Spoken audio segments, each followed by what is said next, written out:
Welcome to the deep dive. Today, we're really getting into something interesting. The big contrast between startups, the dynamic newcomers, and the established players, the incumbents. That's right. We got this recent market research analysis, and it really lays out their fundamental differences. Yeah, it's quite detailed. We're going to explore how they work, how startups manage to spark innovation, what advantages the big companies have, and the strategies the new ones use to compete. Exactly. And the goal here is to really understand what makes each of them tick. And why should you, the listener, care? Well, if you're trying to get a handle on market dynamics, maybe thinking about your own venture, or honestly, if you're just curious about business forces. And this analysis should give you some really valuable insights. It covers a lot: structure, culture, objectives, innovation drivers, risk, the works. Okay, let's jump in then. Right at the start, what are the sort of foundational differences? Startup versus incumbent. Well, the analysis highlights some key things straight away. Think about structure and culture. Startups, they're typically really agile, lean. Small teams, flexible roles. Exactly. People wearing multiple hats, fast decisions. The culture is often very dynamic, driven by a strong purpose, disrupting something or creating something totally new. And risk is just part of the deal for them. Absolutely. It's baked in. They have to take risks to make waves. Okay, so how does that stack up against the big established companies? Incumbents are usually, well, more formal, hierarchical structures, very defined processes. Which can mean slower decisions sometimes. It can, yes. Hmm. But it also ensures consistency, stability across a large organization. Their culture tends to be more risk-averse. Makes sense. They're focused on protecting what they have. Right. Protecting their market position, their brand, keeping profitability steady. They've got more to lose, in a way. So their operational goals must be pretty different too, then. Oh, definitely. For startups, it's all about grabbing market share, achieving growth, often, like you said, even if profits aren't there right away. Scaling fast, becoming a leader. That's the aim. Market penetration expansion. Whereas incumbents, they're more focused on maintaining their share, optimizing efficiency. Keeping shareholders happy. Exactly. Consistent returns. They use their brand, their customer base, their resources to defend their turf. Speaking of dynamism, there was this fast fact in the research that really jumped out. First half of 2023 in the U.S. Yes, the increase in new businesses. Right. A 5% rise over 2022 and a huge 52% jump compared to 2019. It really shows how active that early stage is, a constant stream of new entrants. So with all that activity, how do these startups actually, drive innovation? How do they bring new stuff into often traditional industries? Well, a big part of it is their willingness to push disruptive ideas, technologies that really challenge the old ways of doing things. Because they're nimble, right? They can spot gaps. Precisely. They can move fast, take risks incumbents might shy away from. They spot inefficiencies or unmet needs that maybe the big guys overlook. And they're not tied down by old systems, are they? The legacy stuff. That's a huge advantage. No legacy systems means they can adopt cutting-edge tech more easily. Things like, AI, blockchain, cloud computing. To build completely new kinds of products or services. Right. Like in finance, you see fintechs using blockchain for faster, more transparent payments. That's tough for traditional banks with their existing infrastructure. Yeah, integrating that must be a nightmare. And the analysis also mentions their customer focus. It's often intense. Really specific problems they're trying to solve. Exactly. Targeting specific pain points with tailored solutions. Think about retail startups using data and e-commerce for super personalized experiences. Which forces the older retailers to adapt quickly. They have to. Yeah. And then there are the business models themselves. Startups often pioneer totally new models. Like peer-to-peer platforms Oh. or subscriptions. Yeah, the subscription economy is a big one. Yeah. Or look at ride sharing, like Uber. They didn't just create an app. But they changed how people thought about getting around, disrupted the whole taxi industry. Fundamentally, forced incumbents to go digital, adapt their models. It's a classic case. And culturally, you mentioned they embrace experimentation. Very much so. It's a culture of trying things, learning from failures, which are expected almost, and pivoting fast.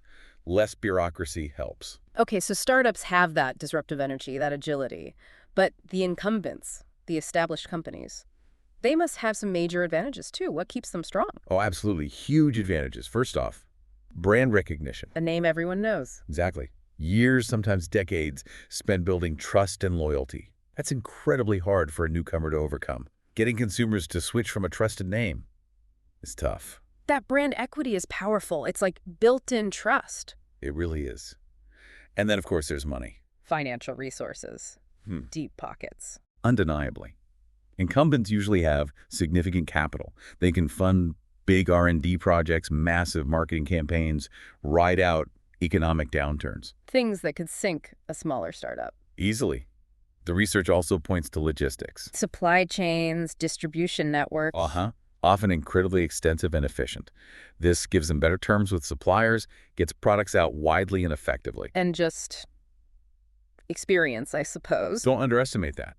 Years in the market lead to operational efficiency, knowing how to cut costs, optimize processes. They understand their market deeply. Which probably helps them make smart, incremental improvements, too. Right, refining existing products, keeping their edge that way. Okay, so incumbents have the brand, the money, the networks, the experience. How on earth do startups even stand a chance against all that? It sounds daunting. It is. It's a huge challenge. But they have clever strategies. One big one is finding niche markets. Like specific customer groups the big players ignore. Exactly. Underserved segments. They offer something really specialized. Build a loyal base there first. And innovation is still their main weapon, I guess. Absolutely. Using those disruptive technologies, those new business models we talked about, to challenge how things have always been done. Like the fintech example, again, new ways of banking. Right. Staying ahead technologically can give them an edge, offering something incumbents are slow to adopt, but the consumers really want. And agility comes back in here, too. Crucial. Their ability to adapt quickly to market changes, jump on new trends, faster than a big, perhaps more bureaucratic incumbent. That speed is key. And the lean operations aspect, being efficient because they have to be. Yeah, resource scarcity forces efficiency. Sometimes that means they can offer lower prices or just better value, which attracts customers. So that agility, it seems like the core differentiator, really. The research emphasizes it a lot. It's fundamental to startup success.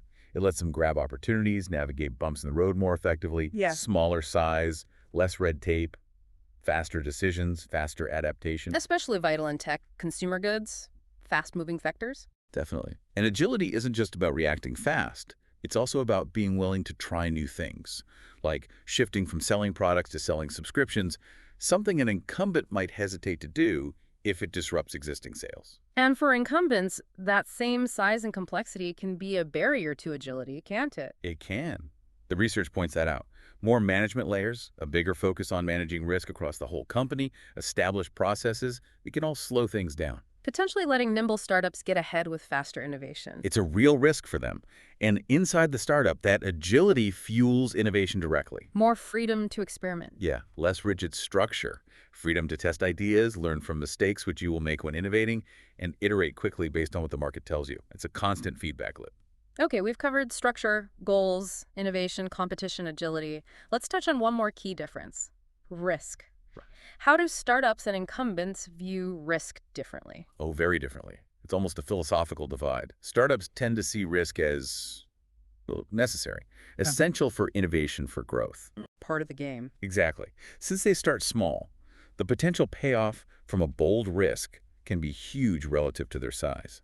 They're more willing to bet on unproven ideas, enter untested markets. And their adaptability helps manage that risk. It helps mitigate it, yes. Yeah. If something isn't working, they can pivot more easily. Risk and opportunity are kind of intertwined for them. They almost have to take big swings to get noticed. What about the incumbents then? Much more risk-averse, generally. They have significant assets, market share, a huge customer base to protect. So the priority is stability, incremental growth. Right. Risk management is focused on preserving profits, avoiding major downsides, protect the fortress, essentially. But the downside of that is? Potentially missing out. The research suggests this conservative approach, while understandable, can mean they miss big shifts or opportunities in fast-changing markets where disruption is happening. Right. So wrapping up this deep dive, it's really striking, isn't it? These two types of companies operating with such different mindsets. Yeah, you've got agility versus stability, disruption versus preservation, very different appetites for risk. And hopefully for you listening, understanding these dynamics gives you a better lens for looking at the business world. Whether you're watching market trends, thinking about strategy, or just trying to understand the interplay. Between the established giants and the up-and-coming innovators, it's a constant dance. Absolutely key to grasp. And it leaves us with a final thought, especially considering how fast technology is moving. How might those traditional advantages of incumbents, the brand, the resources, how might they be challenged or even change in the years ahead? That's the big question, isn't it? What new kinds of agility might even the biggest companies need to develop to keep up? Definitely something to think about.